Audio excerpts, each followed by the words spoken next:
5년이라는 그 힘듦을 이겨내고 고연봉을 이제 받는 회사로 들어가는 네. 간단하게 소개 한번 부탁드리겠습니다.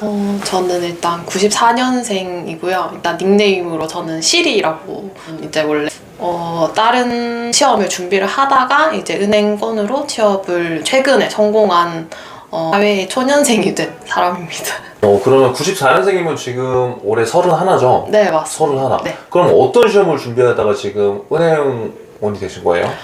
네, 저는 일단 19년도 2월에 졸업을 해서 제 전공이 일어일문이랑 정치 외교였어가지고 저는 외무영사라는 직렬을 선택을 해서 외교부에 들어가고 싶은 게 가장 저의 첫 번째 꿈이었어요.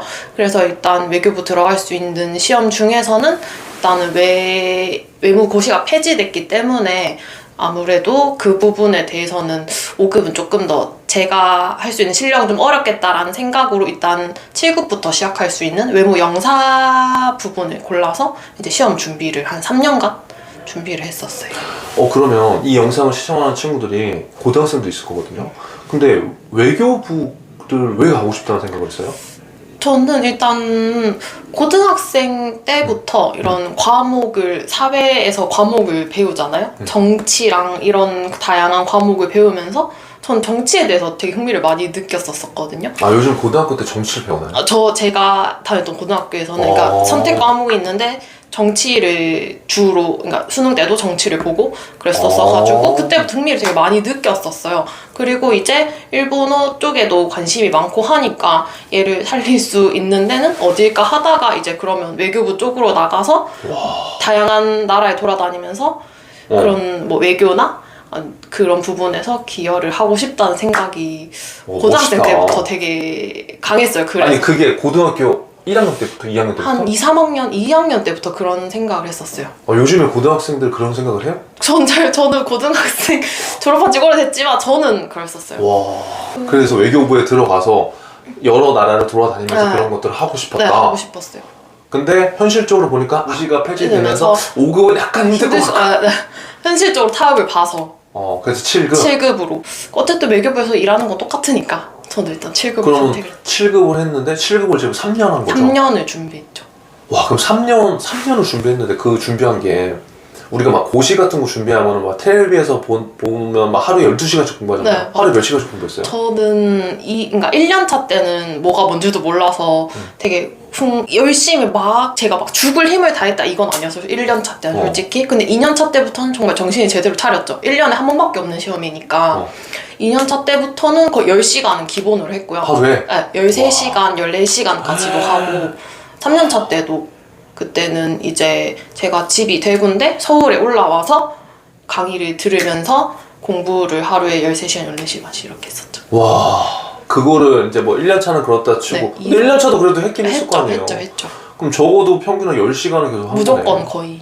10시간을 하루에 하면 한 달이면 300시간이네?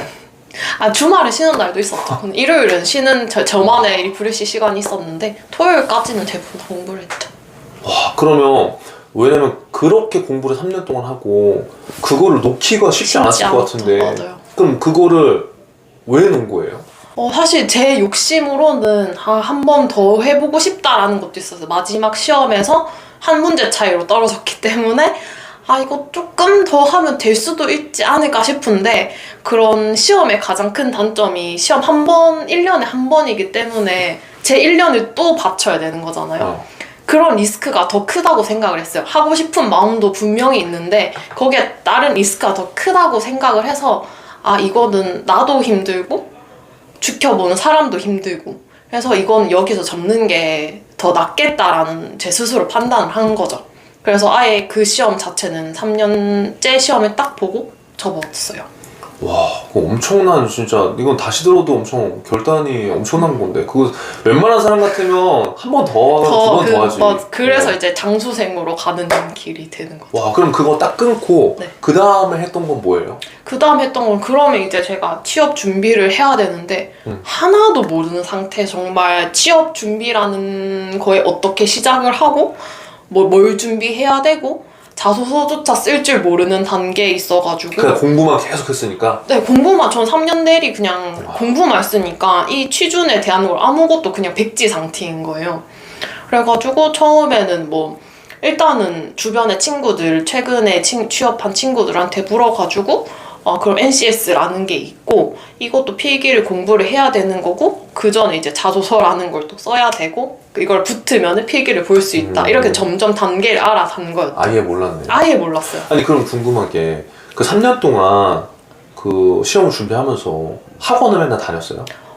학원비 같은 경우에는 한 달에 15만 원 정도. 아 그러면 우리가 생각하는 것보다는 돈은 그렇게 안 들었네. 그리고 강의는 인터넷 필요한 게 있다면 인터넷 강의로 듣고 근데 저는 서울 올라와서 좀 돈을 많이 썼어요. 왜요? 자취를 하면서 이제 직접 노량진에 현강도 가고 제가 신림동에 있었었거든요. 학원이 고시원? 네. 고시원까지는 아니고 원룸에서 살았었어요. 원룸은 그거 얼마 들었어요? 원룸은 32만 원인가? 월세. 그러면 뭐 이것저것 하면 한 달에 거의 100만 원 맞아요. 들잖아. 거의 100만 원 들었었어요. 좀 그렇게 해서 1년? 네. 서울에서는 1년. 와, 그러니까 이게 20대, 30대가 돈이 또 특히 지방에 있으면 네. 더 그런 것 같아요. 주거 비용이나 이제 이런 것도 더 맞아요. 들고. 그러니까 그렇게 해서 이제 먹고 살려고 또 직업을 찾았던 거고 그러다가 이제 어떻게 된 거예요? 이제 21년도부터 취준을 해야겠다라고 정하고 처음에는 나는 어디로 가지? 문과생인데 어디로 가야 맞는 건가? 어디가 많이 뽑나? 이런 거. 문과생 또 막 안 뽑는다고 막 난리 치고. 그때 한참 봐도 문과생 또 인기 없을 시절이어가지고 그래서 그러면 제일 안정적인 게 공기업이니까 공기업을 써야 되나? 근데 그러기에는 이제 제가 비전공자니까 교육상 이런 건 정말 턱없이 부족하지. 그러면은 학점 이수제를 해서 또 돈을 써서 수업을 들어야 하지. 그리고 또 돈이 이중으로 나가는 거잖아요. 또 수업을 들어야 되고 그걸 서류를 쓰기 위해서 또 돈을 써야 되는 거니까 그래서 이제 그런 교육상이나 그런 걸 좀 상대적으로 돌보는 금융권 취업 쪽으로 눈을 돌리게 된 거죠. 아, 그렇게 해서 금융권 취업을 시작하는구나. 그 금융권 취업에 관련된 거는 요 아래 면접준대량 채널에서 제가 링크를 걸어둘 테니까 그 시리님의 이야기를 보시면 될 것 같고 그럼 일단 제가 여기서 또 궁금한 거는 그러면 지방대학교 아까 1어 1문학과 그리고 정치외교학과 그걸 전공했는데 우리가 생각하면 이제 이거잖아요. 내가 그 학과를 졸업했으면 그와 관련된 일을 해야 되는데 지금 어떻게 보면 좀 더 생뚱맞게 금융이야. 그쵸? 그러니까 제가 지금 여기서 얘기한 생존 취업이라는 게 우리가 어떻게든 먹고 사는 짐을 해결해야 되는 거잖아요. 근데 그 방법이 이제 달라질 수 있는데 시리님 같은 경우에는 만약에 이 영상을 뭐 고등학생들이나 대학생들이 봤어. 그럼 직업을 선택하는 기준이나 뭐 생존하는 방법이 다 다를 수 있는데 그런 친구들한테 뭐 해줄 얘기가 혹시 있어요? 그러니까 시험을 준비할 때만 해도 내가 가장 하고 싶은 거, 원하는 게 가장 컸었거든요. 물론 외교부 들어간다는 그런 타이틀도 있었는데 일단은 내가 여기를 가장 가고 싶어하고 여기서는 내 꿈을 좀 더 펼칠 수 있겠다라는 그게 되게 컸었단 말이에요. 아무래도 영사로 들어가면은 해외 공간에서도 주제를 할 수 있고 그런 약간 환상 아닌 환상들이 좀 많았기 때문에 나는 이거가 아니면 안 돼라는 생각도 있었어요. 그래서 3년을 매달린 것도 있었고 근데 또 이게 또 하고 싶은 거랑 현실이랑 또 다르잖아요. 그러니까 이제 저 타협을 해야 될 때가 왔었고 그러면은 여기서 내가 지금 선택을 할 수 있는 거에서 가장 빠르게 갈 수 있는 길을 선택했던 게 제 지금까지 걸어왔던 것 같아요. 그래서 직업을 선택하는 데 있어서는 일단은 물론 가고 싶은 걸 하고 싶은 걸 하는 게 가장 좋지만 근데 그게 안 되는 사람도 분명히 있잖아요. 하고 싶은 거를. 그때는 돌아서 갈 수도 있는 길도 있다라는 거는 말씀을 드리고 싶어요. 이게 아니더라도 내가 잘할 수 있는 분야는 분명히 있을 거고 나한테 맞는 게 또 있을 수도 있는 거잖아요. 다양한 직업들을 보면서. 그래서 하나에만 매몰되진 않는 게 가장 좋은 것 같아요. 그러니까 지금 제가 이런 채널도 하는 게 사실 대부분 고등학교, 대학교 졸업하고 취준생일 때도 잘 몰라요. 그리고 직장에 다녀도 몰라. 왜냐면 내가 한 가지 그것만 하면은 그게 전부인지 대부분 아니까. 근데 이제 여기에서 이런 경험들을 이제 많이 해보면은 거기 안에서 내가 좋아하는 것도 찾을 수 있고 이제 하잖아요. 맞아요. 그래서 그러한 경험들이 되게 중요한 것 같고 그러면 지금 이제 갑자기 어떻게 보면 뭐 1호를 하다가 금융권에 가서 지금 또 엄청 누가 지금 되게 부러워하잖아요. 아, 그럴 수도 있는. 그렇죠. 엄청 고연봉을 지금 받는 거니까. 그렇죠. 고연봉을 받으면서. 그렇죠.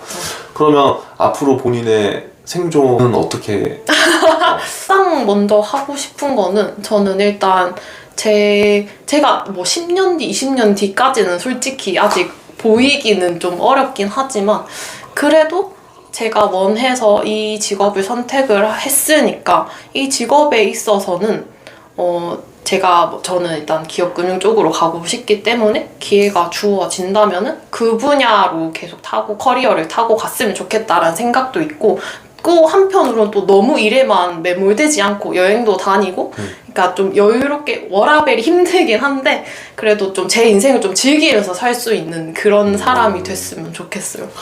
멋있다.